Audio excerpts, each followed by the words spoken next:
Damos graças ao Senhor por esse tempo que Ele tem permitido que tenhamos aos seus pés. Como é precioso, como um só expressar a nossa adoração, nossa gratidão a Ele através dos cânticos.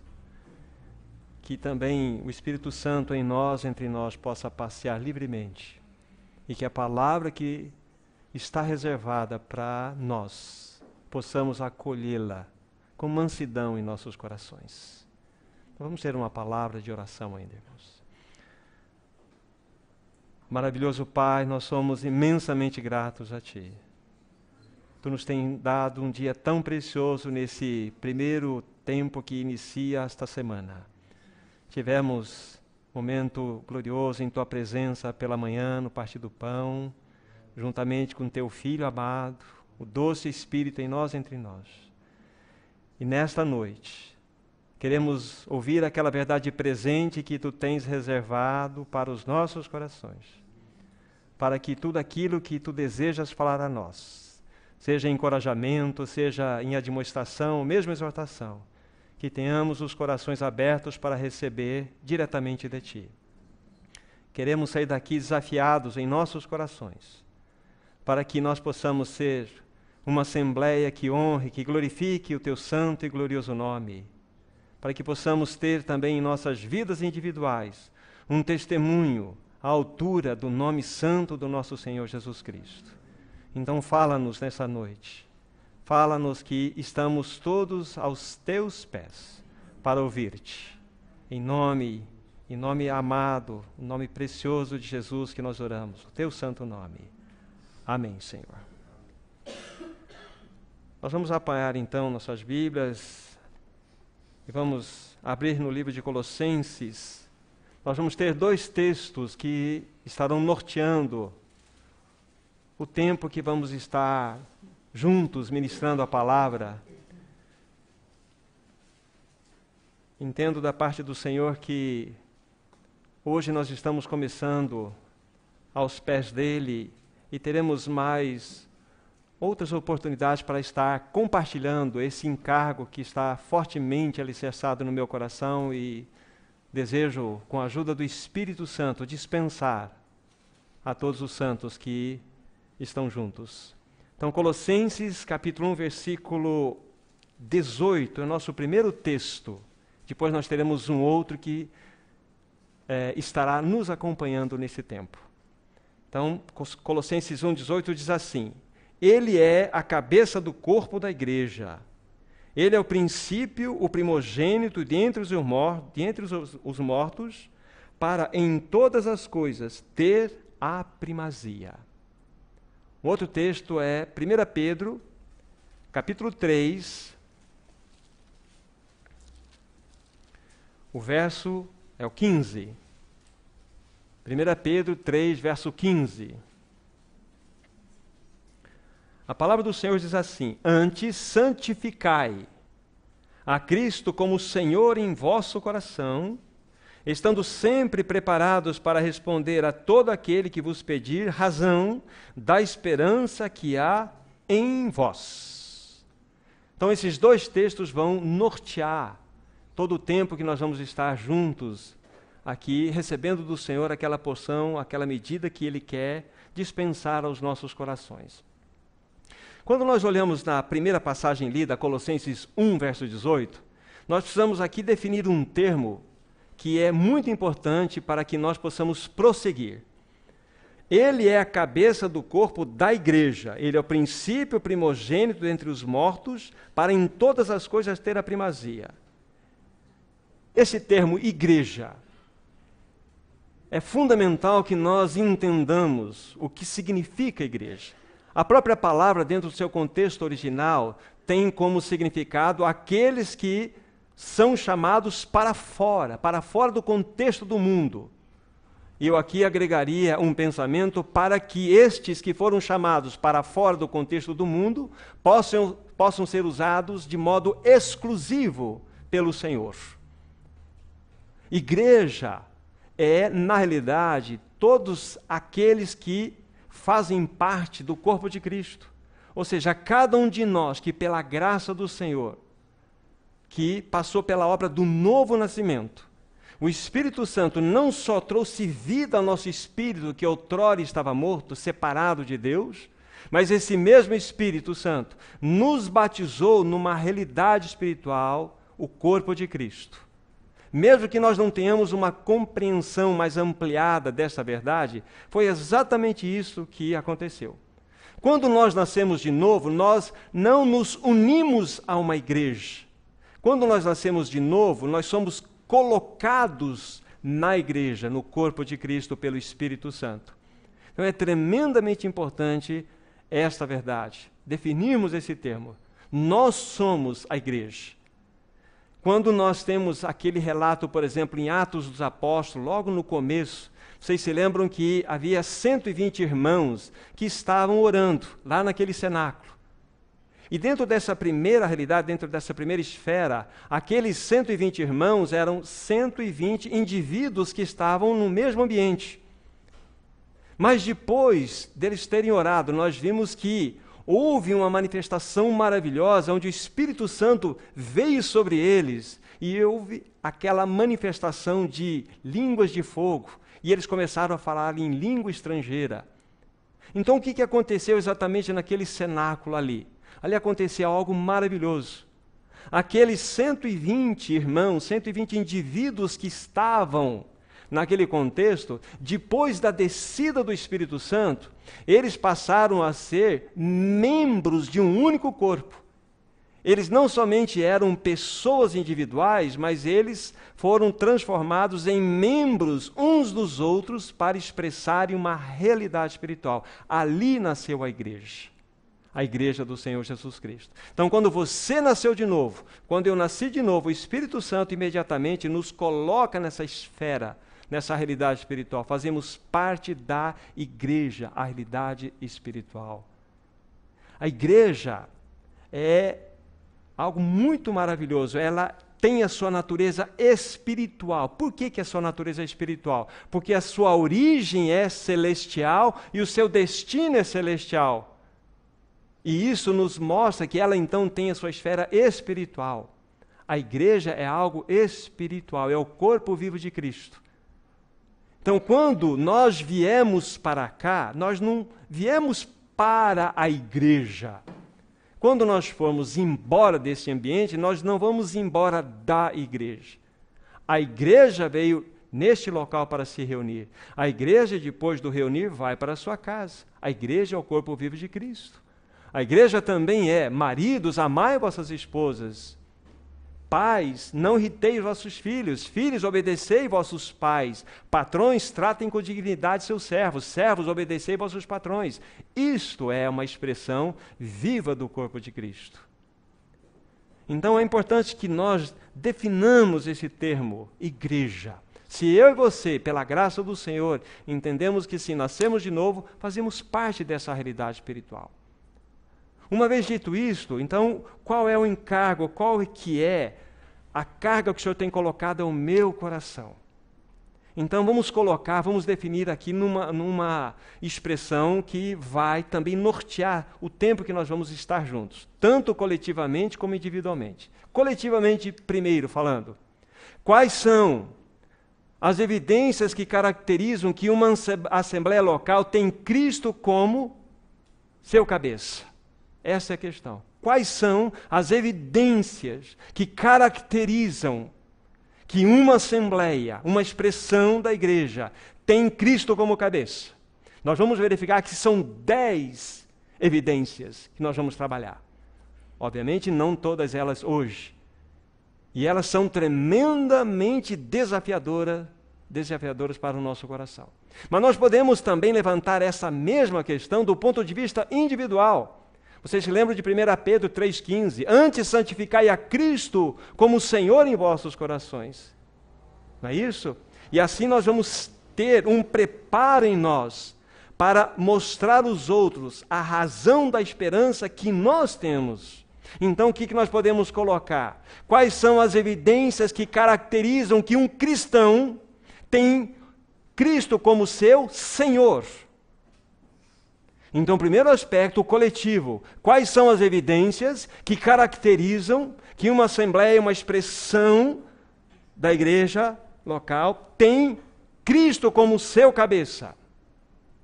Individualmente falando, quais são as evidências que caracterizam que um cristão tem Cristo como seu Senhor? E nós vamos verificar, vamos colocar um apanhado geral para os irmãos entenderem nosso percurso, a nossa carreira. A primeira característica que atende às duas realidades, coletiva e também individual, é o seguinte: a igreja é separada do mundo. Necessariamente ela é separada do mundo, porque é exatamente isso que significa a própria interpretação do termo igreja. Aqueles foram chamados do mundo para uso exclusivo do Senhor. Então a igreja ela é separada do mundo, ela não tem laços com esse mundo, ela não tem mãos dadas com esse mundo.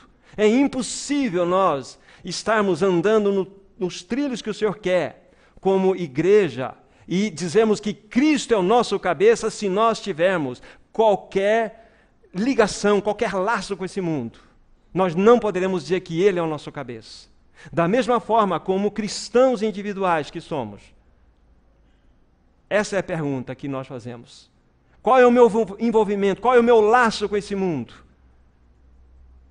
E isso vai caracterizar exatamente se Ele é o meu Senhor de fato ou é o meu Senhor em lábios. Então essa é a primeira característica. A igreja ela é separada do mundo. Ela não tem acordos com esse mundo. Depois nós vamos detalhar alguns aspectos muito importantes dentro dessa primeira característica. Isso vale para o cristão também. Se eu digo que Cristo é o meu Senhor, então eu sou uma pessoa separada do mundo. As pessoas vão ver em mim algo diferente. Assim como certo irmão disse numa ocasião, quando ele estava trabalhando sobre a própria palavra cristão, dentro do seu contexto original, a palavra cristão, o nome cristão, surgiu até num sentido negativo, pejorativo. Lá vai o cristão. Os cristãos estão ali. O que significava isto, segundo este irmão? É que estes cristãos só tinham um assunto em seus lábios. Era Cristo. Era Cristo na hora do almoço, Cristo na hora da janta, era Cristo num dos momentos de comunhão. Era Cristo. Vocês só falam de Cristo. Vocês são Cristos, então vocês são os cristãos. Olha que bênção ser chamados de cristão. Mas hoje nós, infelizmente, temos envergonhado o nome do Senhor Jesus Cristo. Nós temos acordos com esse mundo. Nós temos mãos dadas com esse mundo.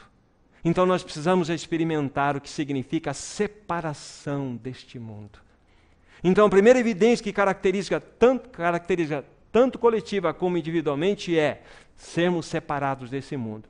O segundo aspecto que mostra claramente que Cristo é o cabeça de uma assembleia e que Cristo é o Senhor de nossas vidas, é que nós andamos do modo digno da vocação com a qual nós fomos chamados.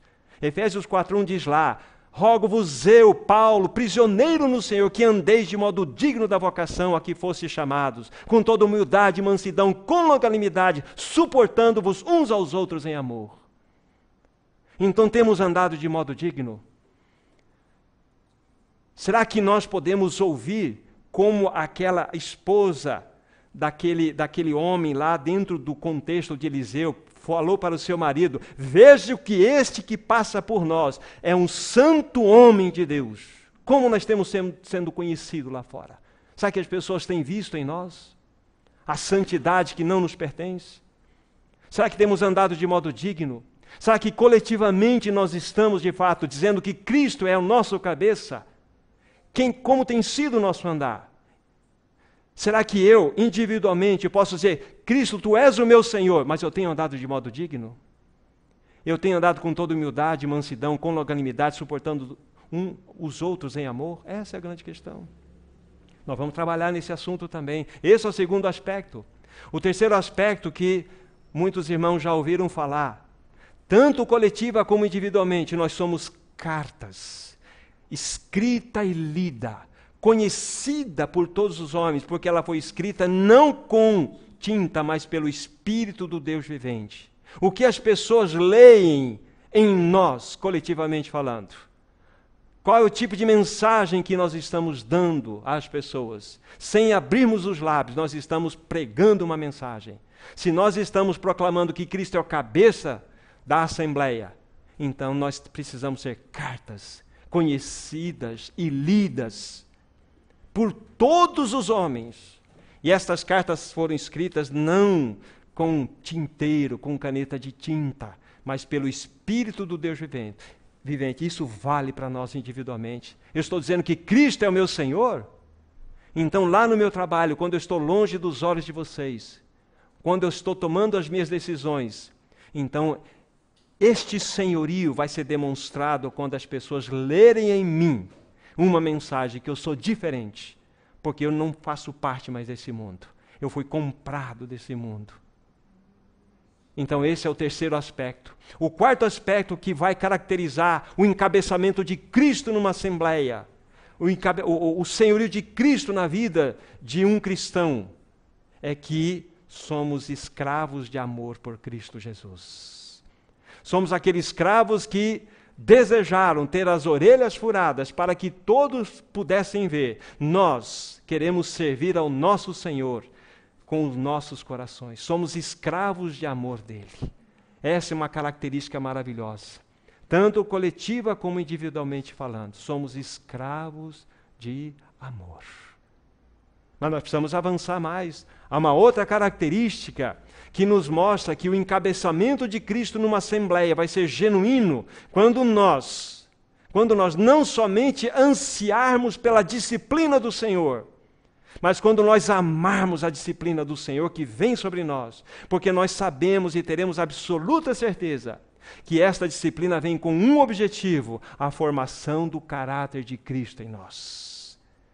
Ah, como o Pai olha para nós, Deus Pai olha para nós, Ele tem um anseio, Ele quer buscar algo em nós. E esse algo não é conhecimento, não são obras, nada a não ser ver o seu Filho manifesto em nós. Mas como Ele vai ser manifesto em nós, se nós estamos recusando terminantemente a disciplina, a obra dEle em nós? Então nós não devemos somente ansiar pela disciplina, devemos amar, porque é por ela que nós seremos conformados à imagem do nosso Senhor Jesus Cristo. E é assim também do contexto individual. É assim. Quando o Senhor começa, pelo seu Espírito, a arranjar todas aquelas circunstâncias que começam a nos visitar, a primeira reação que temos é a horizontal, é olharmos para aquele irmão, ou aquela irmã, ou aquela circunstância, afim, e culparmos todo esse contexto. E depositarmos nesse contexto toda a responsabilidade, e esquecemos que é o Senhor trabalhando conosco, porque Ele quer nos esmigalhar, quer nos esmagar, para que Cristo seja mais e mais formado em nós. Não há nada que aconteça em nossas vidas que não tenha uma prévia determinada vontade do Senhor, com este fim, sermos conformados à imagem de Cristo Jesus. Então, esta é uma realidade maravilhosa. Este é algo que nós não podemos fechar os olhos, a disciplina do Senhor. Mas nós precisamos avançar num outro contexto, eu acho que eu estou no sexto contexto, é que dentro do aspecto coletivo, nós temos uma mensagem a dar a este mundo, é verdade. É a mensagem da cruz. Mas é muito mais do que proclamar a mensagem da cruz. Nós precisamos ser os crucificados. Nós precisamos ter uma mensagem que, na realidade, combina com a nossa vida. Nós não podemos divorciar a mensagem de mensageiro, assim como não podemos divorciar a adoração de adorador. Não podemos separar doutrina de vida. É impossível isso acontecer. Então, se nós temos uma mensagem a dar a este mundo, essa mensagem, primeiramente, ela deve ser vista em nós. Nós temos as marcas da cruz, então nós temos autoridade para anunciar essa mensagem que tanto o mundo precisa lá fora. E isso dentro do contexto individual é a mesma coisa. Ah, Cristo é o meu Senhor, Cristo é o meu Senhor. Então você é uma mensagem viva. Você é uma mensagem viva. Lembre-se que você não se pertence mais. Nem eu pertenço a mim mesmo. Fui comprado, fomos comprados por preço. Somos daquele que por nós morreu e ressuscitou. Lá no seu trabalho, na sua jornada, na sua tarefa. é exatamente nesse contexto que esta mensagem, que se confunde com o mensageiro como uma única realidade, deve estar sendo anunciada. Então nós somos muito mais do que mensageiros da cruz. Nós somos os crucificados que levam esta mensagem por todas as partes. Isso é glorioso. Mas há algo mais além disso. Tanto coletiva como individualmente. Sabe, nós podemos proclamar que Cristo, Ele de fato tem exercido o seu encabeçamento sobre nós, quando nós tivermos uma vida secreta, uma vida de oração. Sabe, quando nós nos reunimos coletivamente para orarmos segundo o coração dEle, segundo os interesses dEle, isso significa que nós estamos sendo tocados para o valor desse assunto. O fato de nós estarmos colocando isto tem uma implicação direta no que nós estamos tentando colocar para os irmãos e também ao meu coração. Se nós estamos proclamando que Ele é o cabeça de uma assembleia, que Ele é o Senhor de nossas vidas individuais, então isso precisa ser evidente, precisa ser uma característica notória em nós, coletiva e individualmente falando. Então devemos ter uma vida secreta no que concerne a oração, tanto individual como coletivamente falando.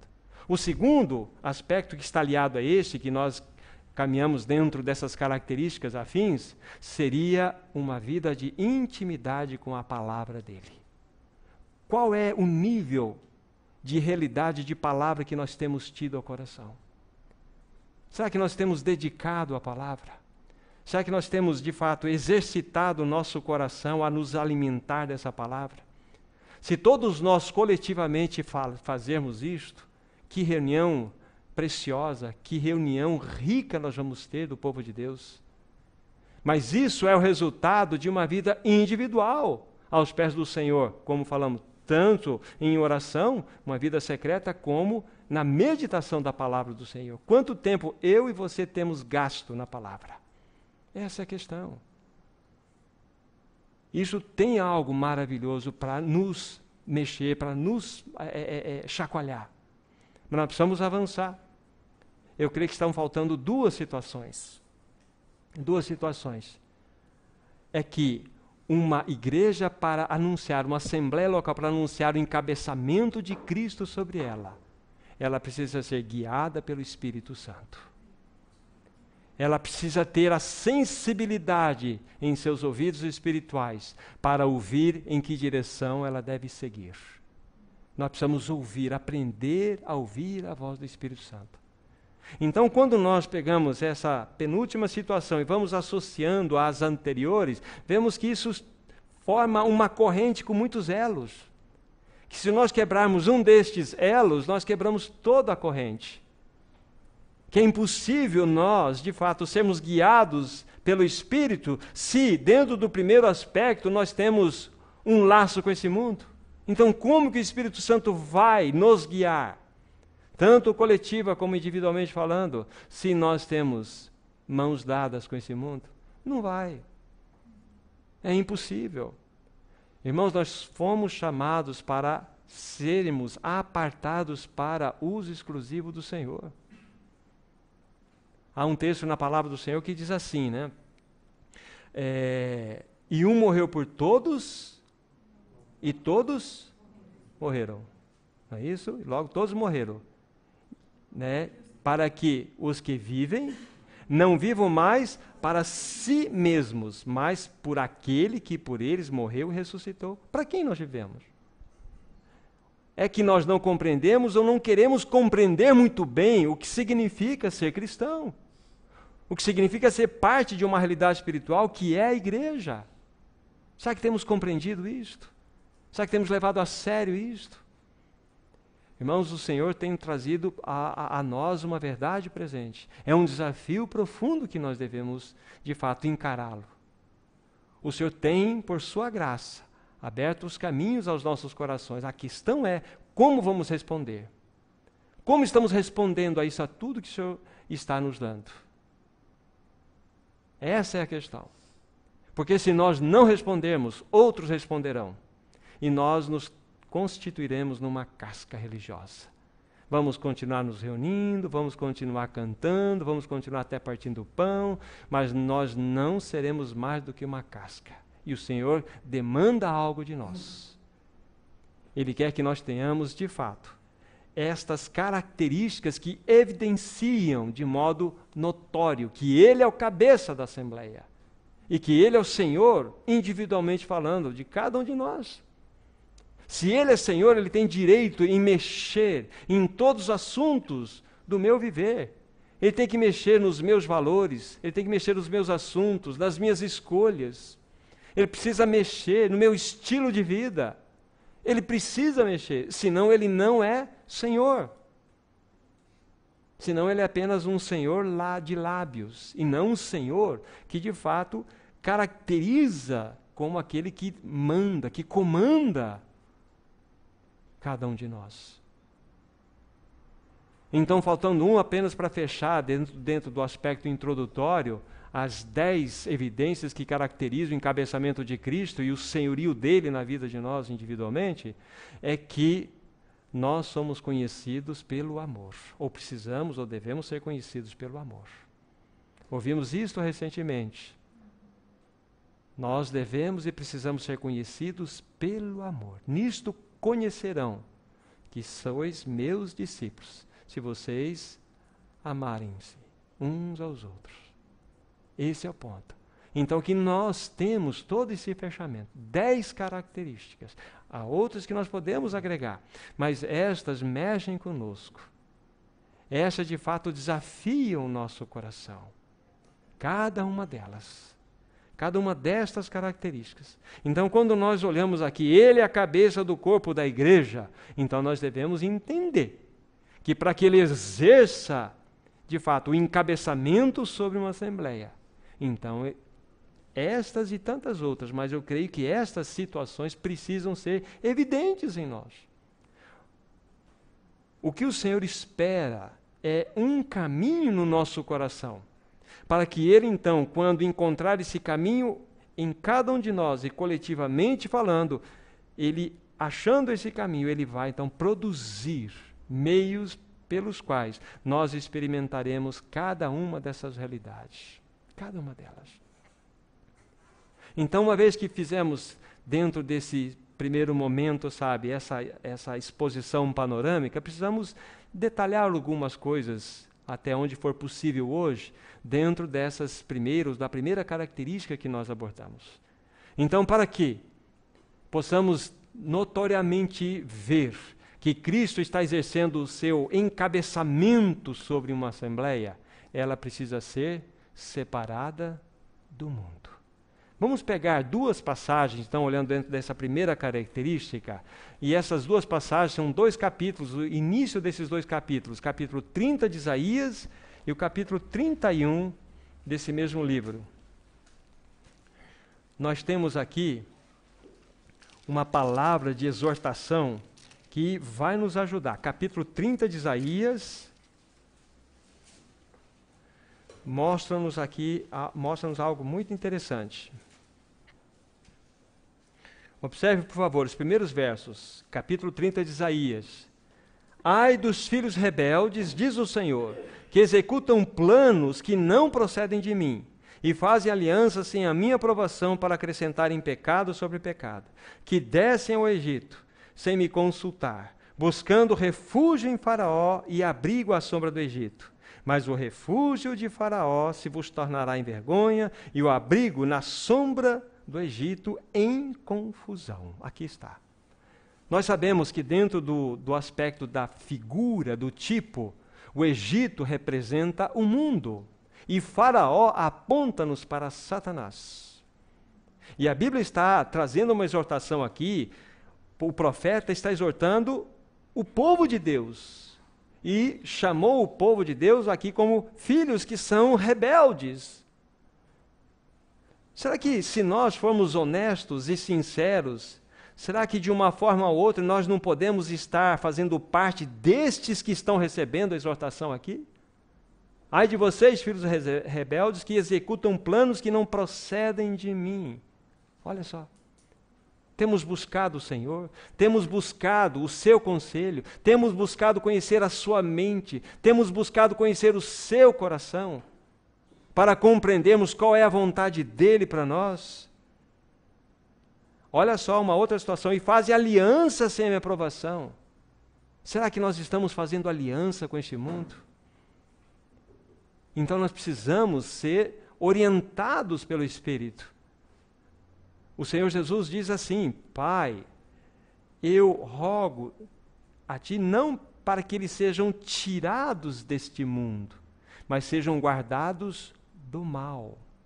Esse mal lá no seu original é um substantivo ali, é poneros, é do maligno. Sejam guardados do maligno.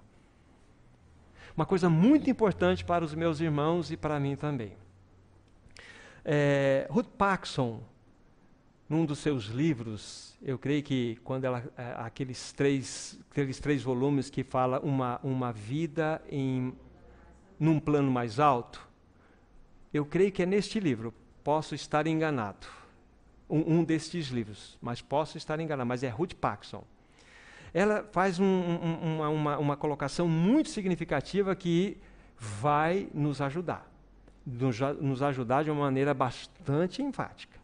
Ela diz assim: assim como Cristo tem um corpo, que é a sua igreja, e nós, somos membros desse corpo, e ele é o cabeça desse corpo, e ele, então, manifesta toda a sua vontade através desse corpo, toda a sua glória será vista por esse corpo.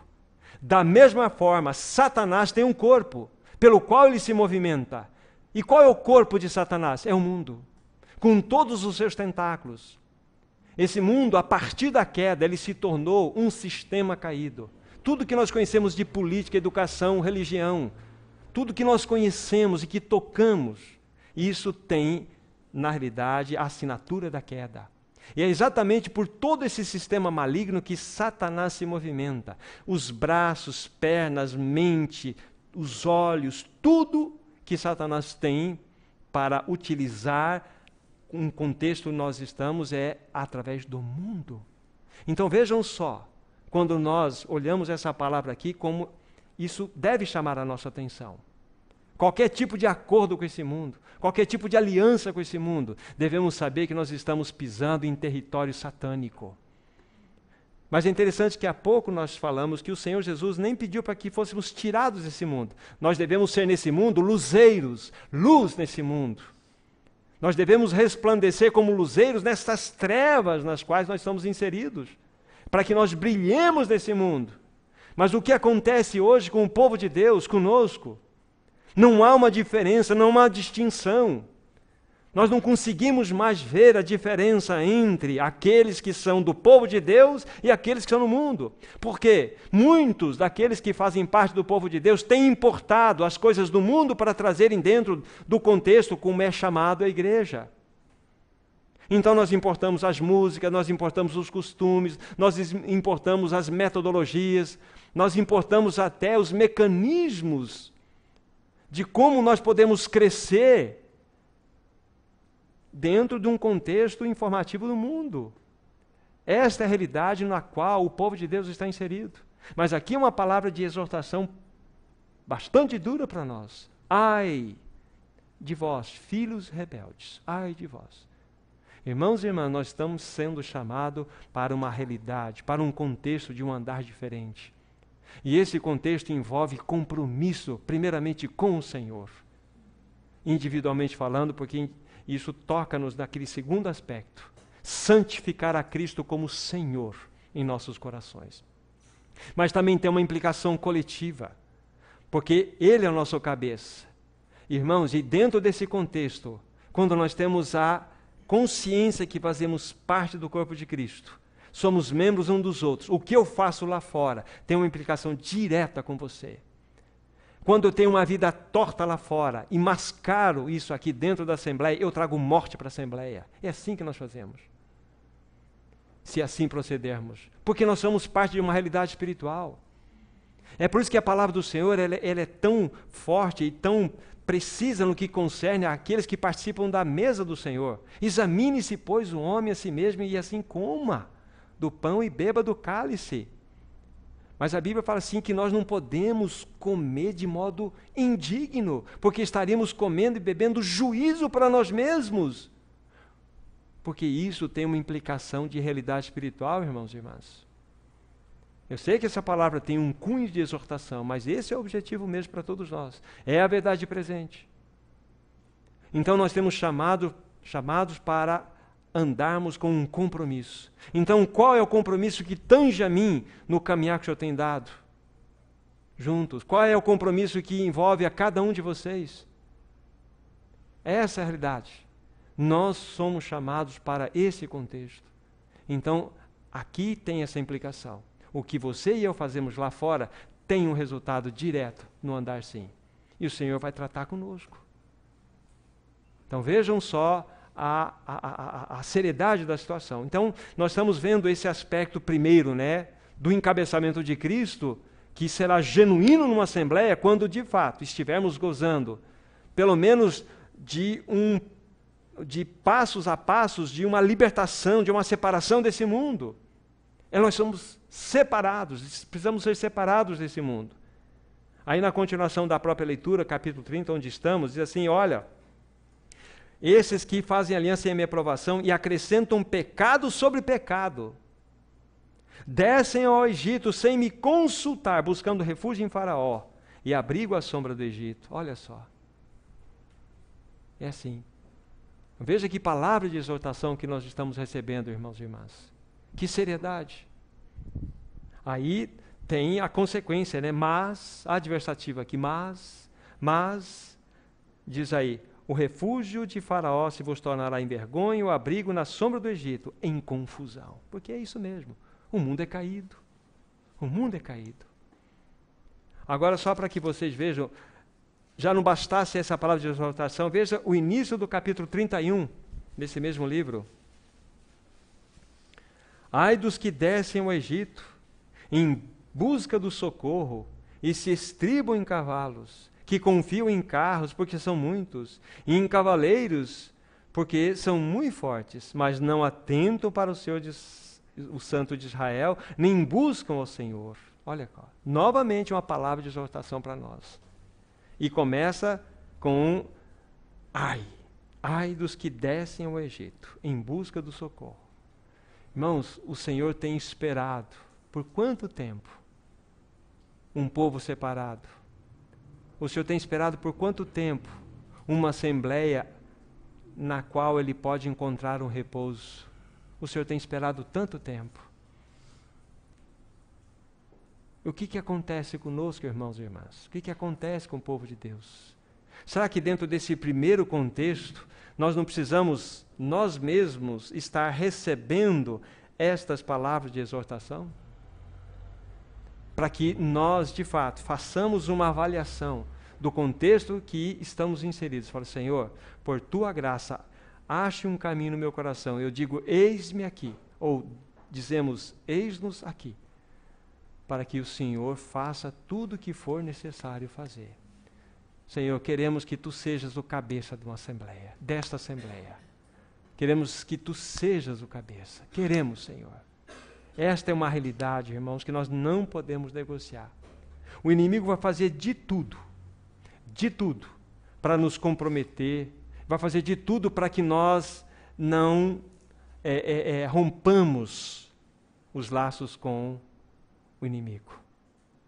Mas há uma passagem que ela é bastante conhecida, mas vale a pena novamente trazermos lembrança ao nosso coração, porque ela também é desafiadora. É Gálatas capítulo 6. Gálatas capítulo 6. Gálatas 6. O verso é 14. Olha só que texto também desafiador para nós. Mas longe esteja de mim gloriar-me, senão na cruz do nosso Senhor Jesus Cristo, pela qual o mundo está crucificado para mim e eu para o mundo. Olha que texto que por tantas e tantas vezes nós temos passado. Mas vamos pensar um pouquinho mais de perto, olhando para essa passagem lida, para entendermos aquilo que estava no coração do apóstolo Paulo. Então vejam só, longe, mais longe esteja de mim gloriar-me, senão na cruz do nosso Senhor Jesus Cristo. Então aqui, essa expressão tem um significado claro, que Paulo tinha um único ponto aonde toda a sua glória era depositada, a cruz do nosso Senhor Jesus Cristo. Aí nós vamos verificar a explicação que ele mesmo dá a respeito disso. Nós vamos ver as duas direções que a cruz operou na sua vida, na sua experiência. Aí diz assim, na sequência, pela qual, ou seja, pela cruz, o mundo está crucificado para mim. É isso aqui.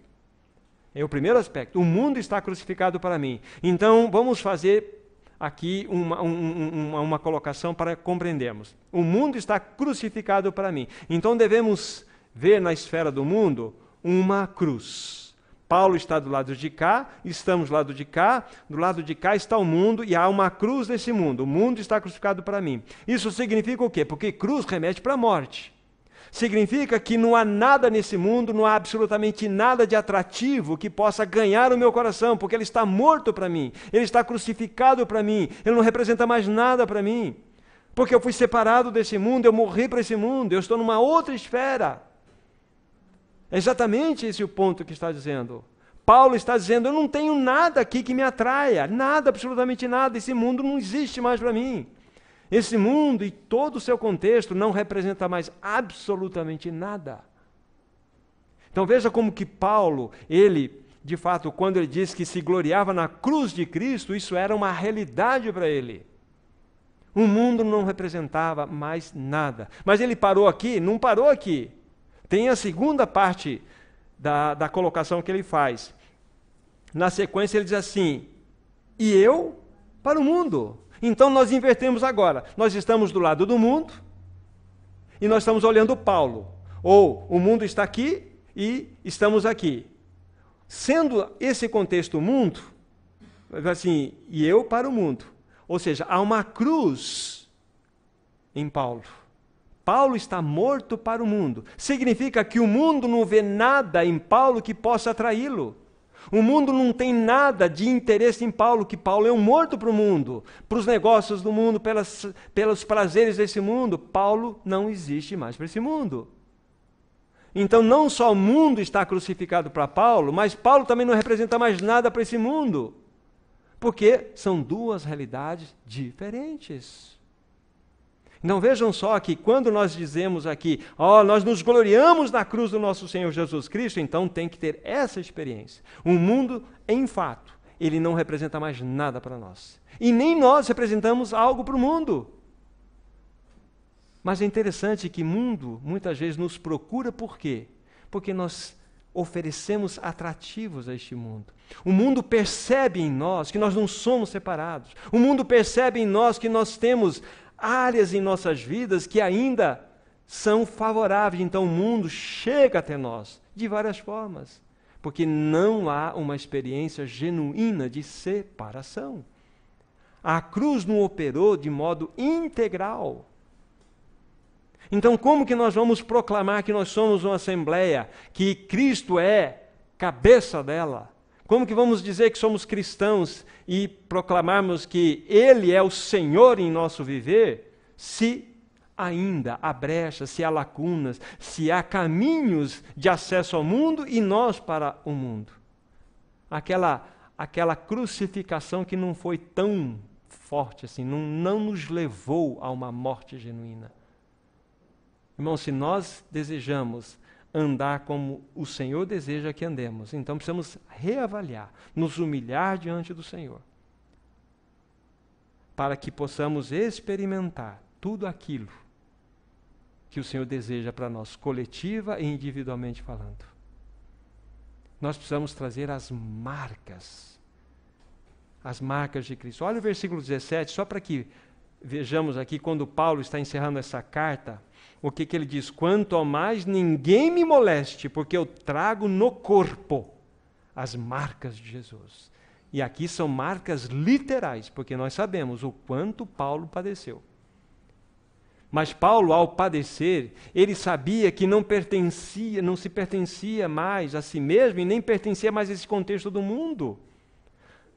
Ele dizia o seguinte: a nossa pátria está nos céus, do qual esperamos o Senhor. Ele tinha uma pátria, ele não vivia mais nesse contexto.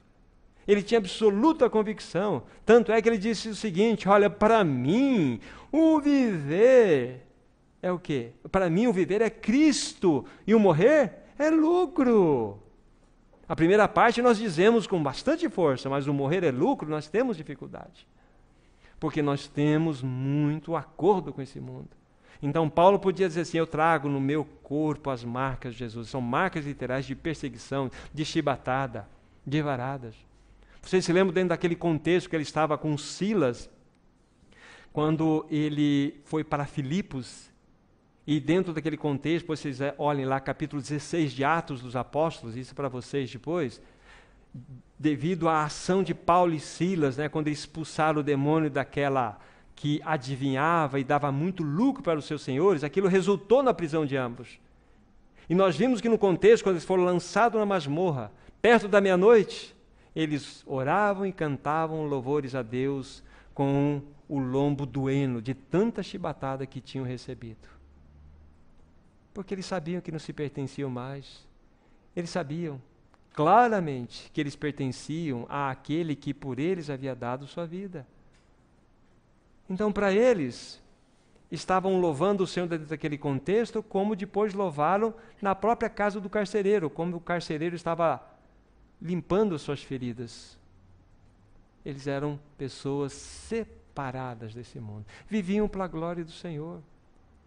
Viviam dentro de um contexto aonde, de fato, eles podiam dizer: Cristo é o Senhor do nosso viver, verdadeiramente.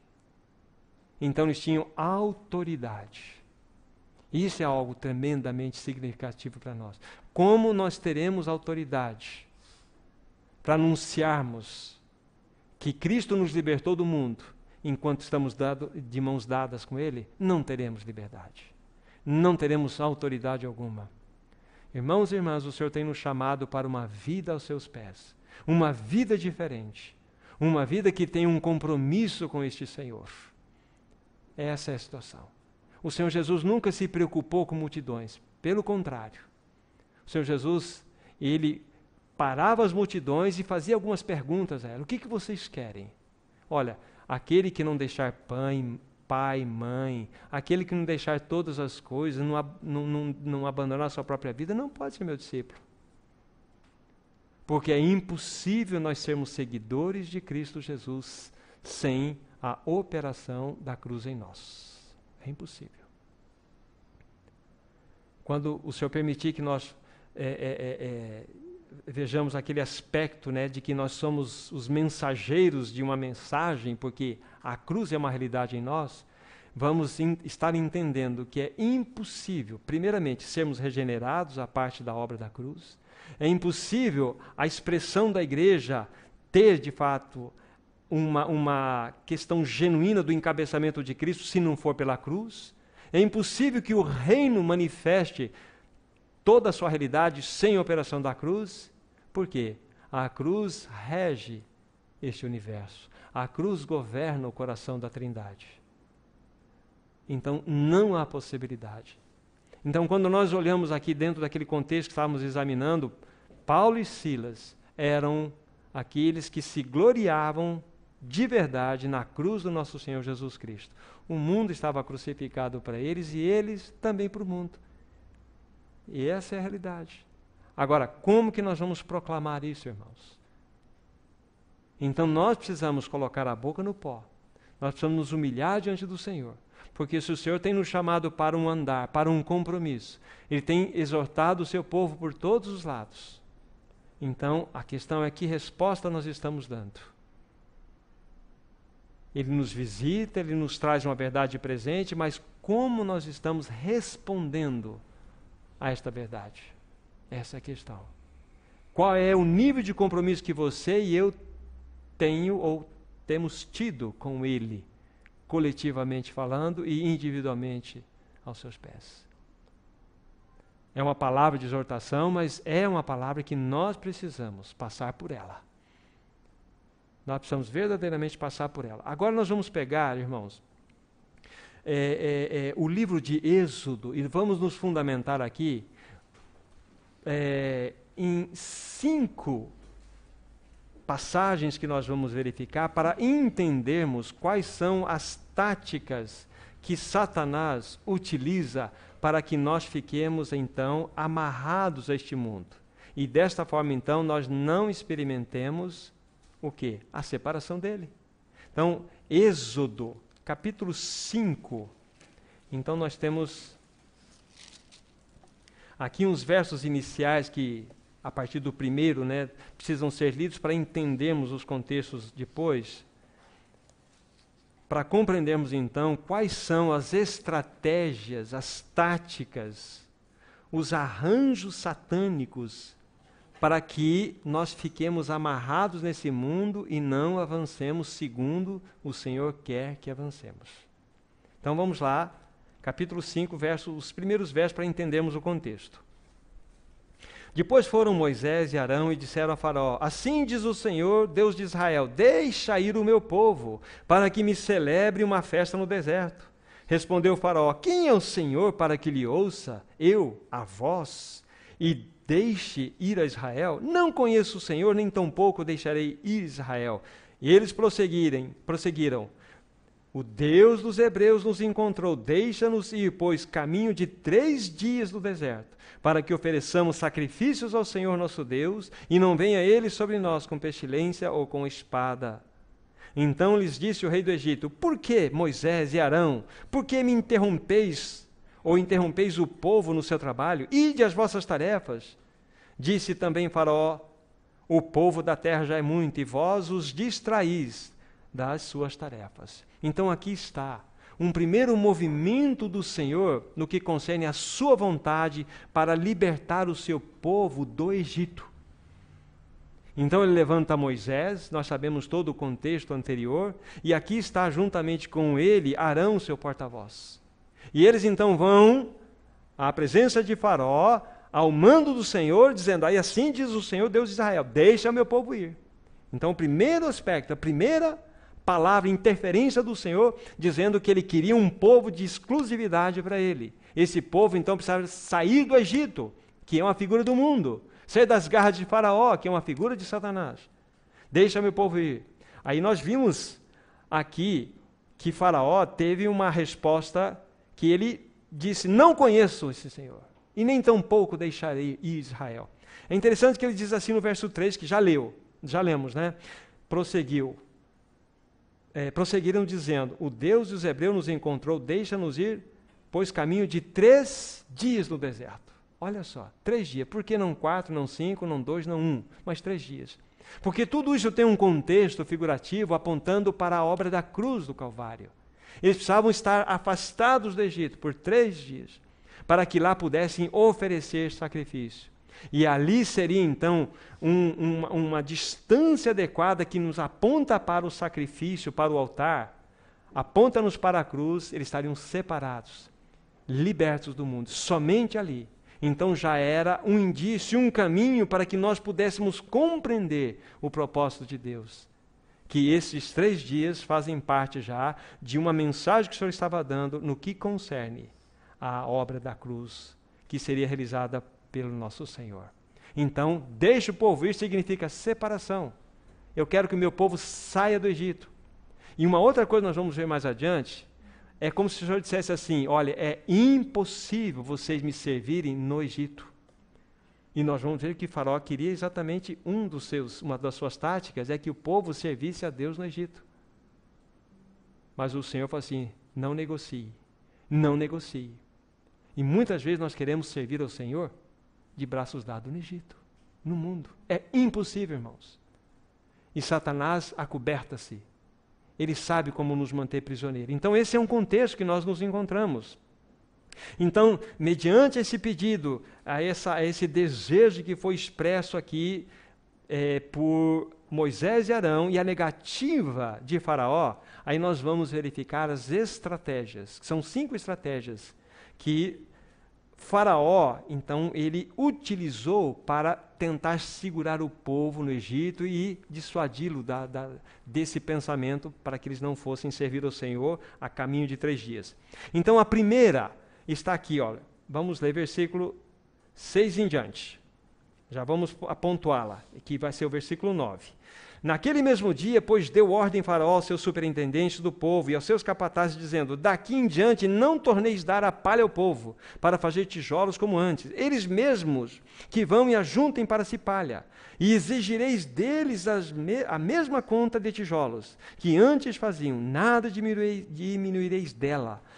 Estão ociosos e por isso clamam: vamos, sacrifiquemos ao nosso Deus. Agrava-se o serviço sobre esses homens, para que neles se apliquem e não deem ouvidos a palavras mentirosas. Essa expressão aqui, agrava-se os serviços, ou o serviço sobre esses homens. Agrave-se.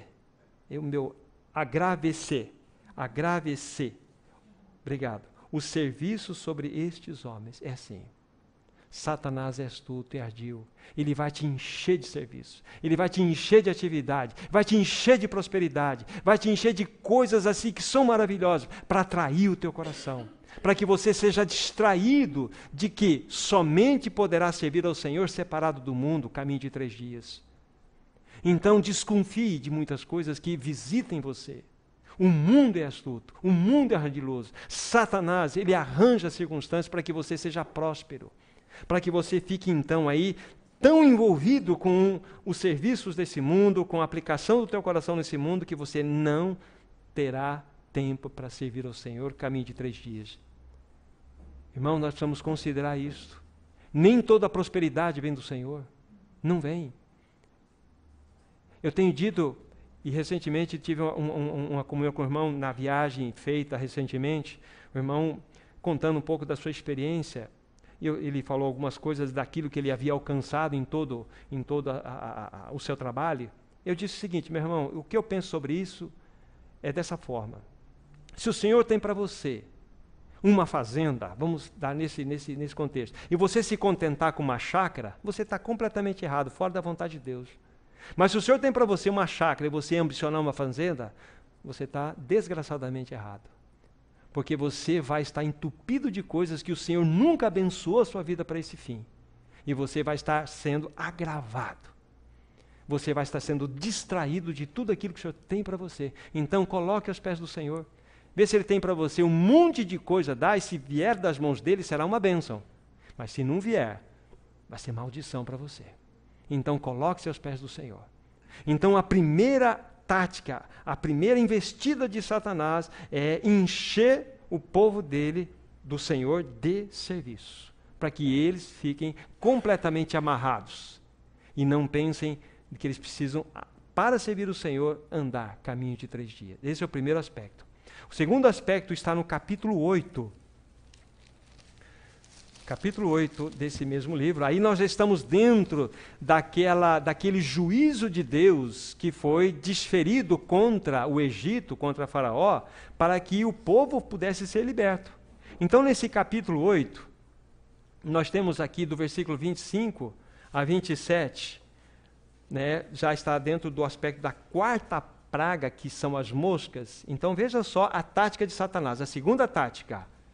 Verso 25, chamou o faraó Moisés e Arão e disse: ide, ofereceis sacrifícios ao Senhor, vosso Deus, nesta terra. Respondeu Moisés: não convém que façamos assim, porque ofereceríamos ao Senhor, nosso Deus, sacrifícios abomináveis aos egípcios. Eis que se oferecemos tais sacrifícios perante os seus olhos, não nos apedrejarão eles?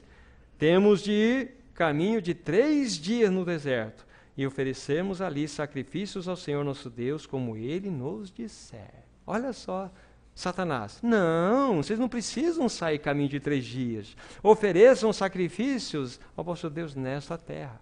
É assim que muitos querem servir a Deus no Egito. É impossível nós servirmos ao Senhor estando arraizados nesse mundo.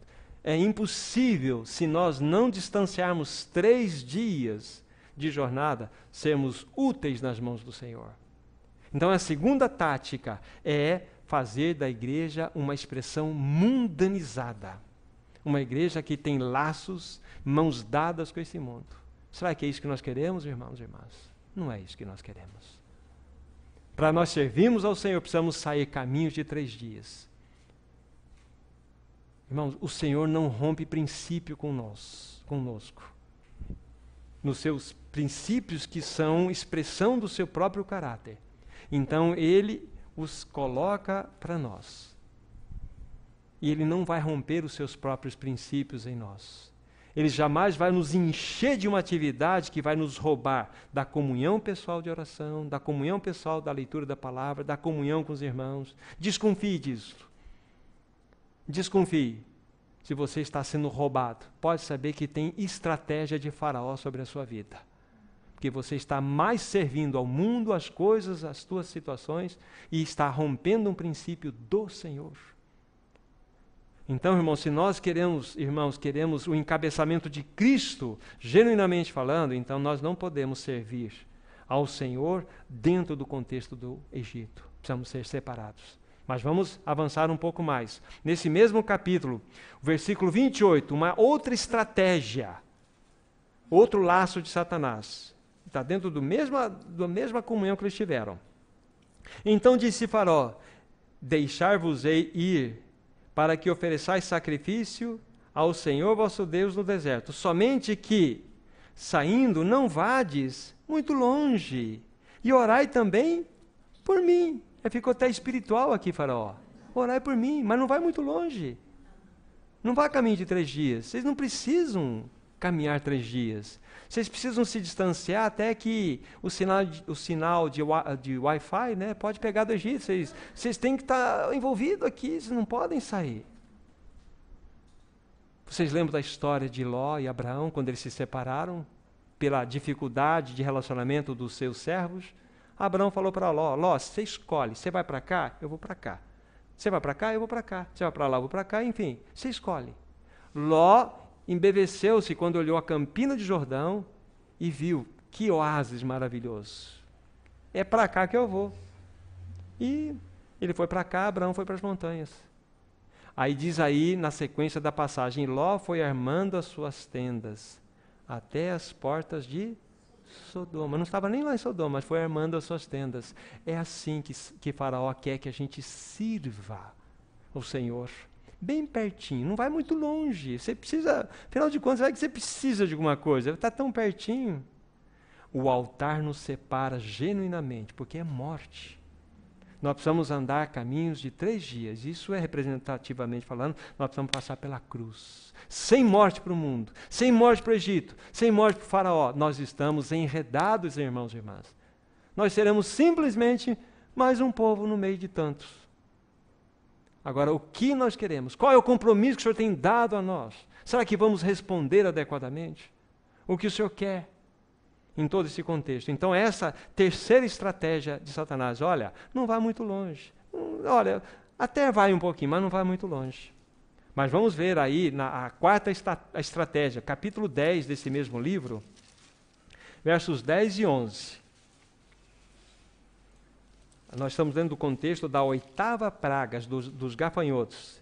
Novamente, Satanás, né, na figura de Faraó aqui, vai usar uma outra tática. Ele diz assim: replicou-lhes Faraó: seja o Senhor convosco, caso eu vos deixe ir e as crianças. Vede, pois tendes conosco más intenções. Não há de ser assim. Ide somente vós, os homens, e servi ao Senhor, pois isto é o que pedistes. E os expulsaram da presença de Faraó. Veja só aqui a divisão da família. Não, vocês deixam os filhos aqui. Vocês podem ir então, mas vocês deixam os filhos para quê? Essa foi a tática de Satanás aqui. Ele quer destruir a nossa família. Ele quer acabar com os nossos filhos. Certo irmão, um tempo disse algo com muita sabedoria. Pelo menos ao meu coração foi assim. Ele falou assim, que Satanás está uma geração na nossa frente. Uma geração na nossa frente, destruindo essa geração, com todos os mecanismos satânicos que fazem parte do contexto desse mundo. Aí vocês podem ter o que quiser na mente. Estamos vendo a destruição dos nossos filhos, muitas vezes. Satanás não quer que nossa família, de fato, sirva ao Senhor. Satanás quer enredar-nos, quer enredar a nossa família, quer nos manter cativos nesse mundo. Mas veja só que no aperto que está acontecendo aqui, então não, vamos nós, deixa aí as crianças. Aí não há de ser assim, né? Mas Moisés não abriu mão, nem Arão. Então aí começou a aumentar a pressão sobre o Egito, sobre o Faraó. Então essa é a quarta tática, a quarta tentativa satânica para impedir que o povo de Deus pudesse, numa jornada de 3 dias, servir ao Senhor, focalizando ali o altar. Dentro desse mesmo capítulo 10, do versículo 24 a 26, nós vamos estar dentro da 9ª praga, a praga das trevas. E nós temos então o relato da 5ª e última tática de Satanás para prender o povo de Israel debaixo do jugo, né? Então, verso 24 em diante diz assim: Então o Faraó chamou Moisés e lhe disse: Ide servir ao Senhor, fiquem somente os vossos rebanhos e o vosso gado. As vossas crianças irão também convosco. Respondeu Moisés: Também tu nos tens de dar em nossas mãos sacrifícios e holocaustos, que ofereçamos ao Senhor nosso Deus. E também os nossos rebanhos irão conosco, nenhuma unha ficará, porque deles havemos de tomar para servir o Senhor nosso Deus, e não sabemos com que havemos de servir o nosso Senhor até que cheguemos lá. Então não tem negociação. Veja, o Faraó queria impedir que os rebanhos fossem levados. Como é que haveria esse sacrifício? Então vocês vão, mas esquece a questão do sacrifício. Não, sem sangue, derramamento de sangue não há. E Faraó, então, diante desse impedimento, ouviu de Moisés: nenhuma unha ficará. Irmãos, é assim que significa libertação do Egito. É impossível nós, coletivamente, servirmos ao mundo se nós não formos separados deste mundo. Nós podemos ajudar esse mundo, não podemos ser bênçãos nesse mundo se não formos separados dele. Dentro daquele contexto apresentado anteriormente, lembra-se que depois que Ló estava naquela situação de aperto lá em Sodoma, a Bíblia testifica que ele era um homem justo, não é? Mas ele tinha testemunho? Nenhum testemunho de Ló. Nenhum. Mas ele estava lá no contexto. É assim que muitos cristãos vivem hoje. São cristãos, mas estão inseridos nesse mundo. Não têm palavra de autoridade, porque têm mãos dadas com esse mundo. Quem precisou salvar Ló? Foi para quem que Deus falou? Não falou para Ló, falou para Abraão, para retirar Ló. O que nós queremos? Essa é a grande questão. Essa é a grande questão. Quando nós olhamos, por exemplo, assim, no contexto do Velho Testamento, nós temos assim algumas figuras interessantes. A primeira delas é o Egito, que representa os prazeres desse mundo. Nós temos também a figura de Ur dos Caldeus, uma cidade que representa os ídolos, os deuses desse mundo. Nós temos a figura de Babel, que representa a confusão deste mundo. E nós temos Sodoma e Gomorra, que representa os pecados desse mundo. Todo dentro desse contexto, nós vemos isto. Dentro do aspecto de figuras, de tipo. Então, quando nós olhamos agora, voltando o nosso pensamento aqui para essas estratégias satânicas, então nós devemos estar atentos que elas são aplicadas exatamente dentro do contexto que nós vivemos, no tempo que vivemos. Irmãos, não há como nós servirmos ao Senhor com laços nesse mundo. Não há. A Bíblia fala lá em Gálatas 1:4 que nós precisamos ser desarraigados, arrancados pela raiz desse mundo perverso. Perverso. Esta é a realidade. Agora, olha que coisa interessante. Virem a página, capítulo 12. Aí depois tem a exposição, né, que vai acontecer da 10ª praga, que é a morte dos primogênitos, e a libertação do povo de Israel, para que ele, então, atendesse o desejo do Senhor. Então, veja capítulo 12, que interessante, verso 11. Êxodo 12, 11. Desta maneira comereis. Só uma coisa, eles teriam que então imolar um cordeiro, tinha todas aquelas características. Esse cordeiro seria imolado, depois o seu sangue seria aspergido lá nas portas, na verga, nos umbrais. Eles teriam que ter todo aquele procedimento, fazer todos aqueles arranjos que o Senhor mesmo havia dito. Eles teriam que comer a carne assada, enfim, com pães asmos e ervas amargas, enfim. Mas olha só, desta maneira comereis lombos cingidos, ou seja, vestidos, sandálias nos pés e cajado na mão, comê-lo-eis à pressa. É a Páscoa do Senhor, porque é a libertação. Por que isso está aqui? Olha só, porque aqui está falando de libertação. Dois aspectos. Um aspecto que o Senhor me enriqueceu esses dias, né? Por uma comunhão. Primeiro, que o Senhor tem uma ânsia, um desejo tão grande de ter comunhão com o seu povo, que Ele quer seu povo marchando rapidamente em direção a Canaã, que significa a plenitude de Cristo. Mas há um outro aspecto aqui também, muito importante, que esta característica implica em quê? Implica que eles já estão trazendo um espírito para eles mesmos, que eles são peregrinos e forasteiros ali. Eles não mais pertencem àquele contexto.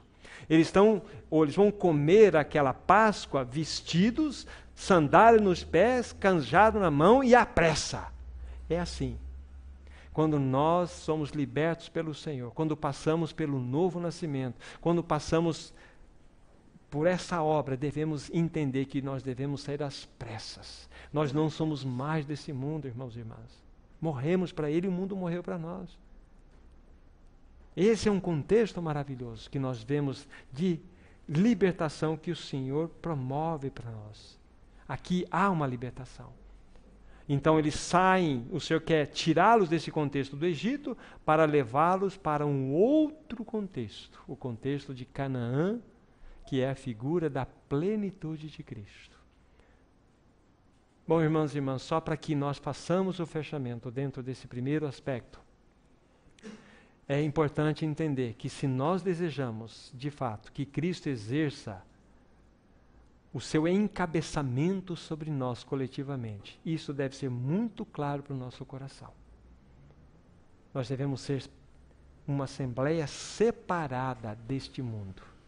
Se desejamos que Cristo seja o Senhor em nossos corações e vamos santificá-lo desta forma, então nós precisamos ser separados do mundo. É o que a Bíblia está mostrando para nós.